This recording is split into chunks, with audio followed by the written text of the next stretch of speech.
Okay, the firewall's been painted, and as you can see the engine's almost back in.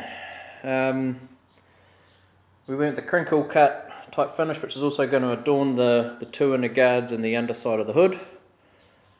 And we went with the satin black over the whole lot, and we went right down and into there, and all the door pockets as well. So all of that's been done, so it could actually start mounting some stuff. As you can see, the engine's back in, the headers are on, the dipstick tube is on, and the trans one, which I said in the last video might have had an issue with clearance. There is no issue with clearance. What was I talking about?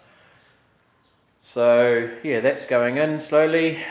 I'm going to make a catch can, aluminium catch can up here, or a breather catch can for the two outlets on that. And I'll use the old battery tray mounts for those for the breather bottle. That there's all to do with the vintage air and the dash stuff for the Dakota Digital. So the vintage air is going in, or started going in over the weekend. Just got to run the little bits of piping and tubing, but all the main brackets and bits and pieces are in. I've also put some sound deadening on the firewall and used some 3M adhesive type stuff to adhere that to the firewall, and that sound deadening actually came off my old Commodore. So all that wiring there is actually the stuff that comes across and into here and everywhere else, so that'll all tidy up. That's all the ignition stuff, ignore that. Oh yeah, I've also done some door speaker pods, or some quarter panel speaker pods, I decided yesterday. So again, got sound deadening under there, started making those up, and again I managed to whip out the old speakers. I'm going to get some new speakers, but for testing purposes these will work fine, and should be something like that.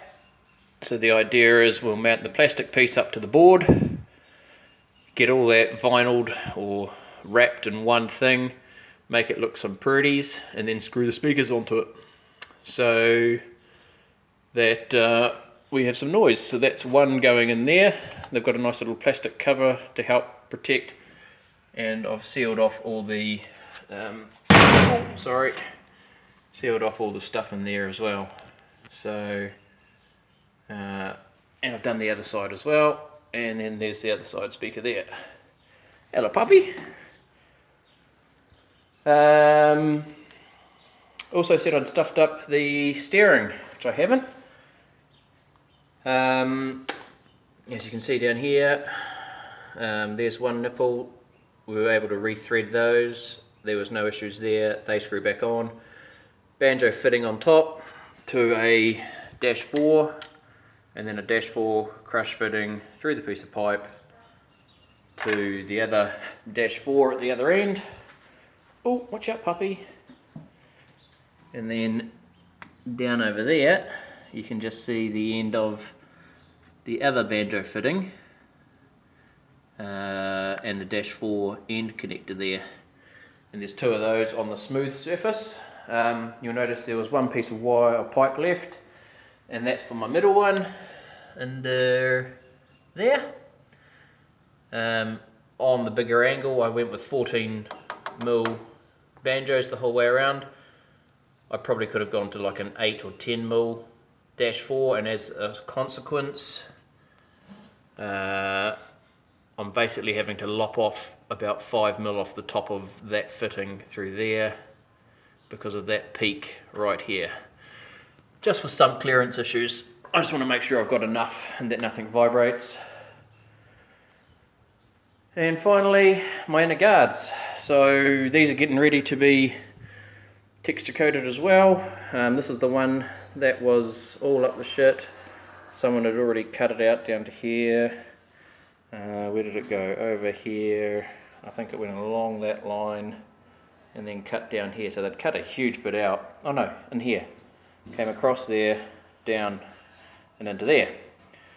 Now my two holes are exactly the same size on both guards, but I do have some pitting and scoring. My welding's not the best, I never proclaimed to be a welder, but I'm going to give that a thin sheet of primer and we'll be done.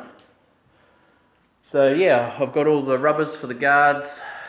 Once they're painted, the guards can go on, and then I can start mounting things like the water bottle, the overflow, put the radiator and core support panels back in, mount these things up, and start running some pipes and tubes and get ready to fire it. The wiring's all run out the back of the engine. It comes down the trans, shoots across. It's just sitting on the brake pedal at the moment, but once I mount it up to the floorboard, it will actually clear the brake pedal. When it's resting, it comes across, and I'm going to have the ECU just behind that first cab support mount for a bit of protection, and then we'll just have a big hunk of rubber coming down to help protect any splash and stones from hitting that plastic box as well. So it should be pretty secure and pretty tidy. But yeah, that's where we're at. So I'll keep progressing and do another video once I've got something more to show.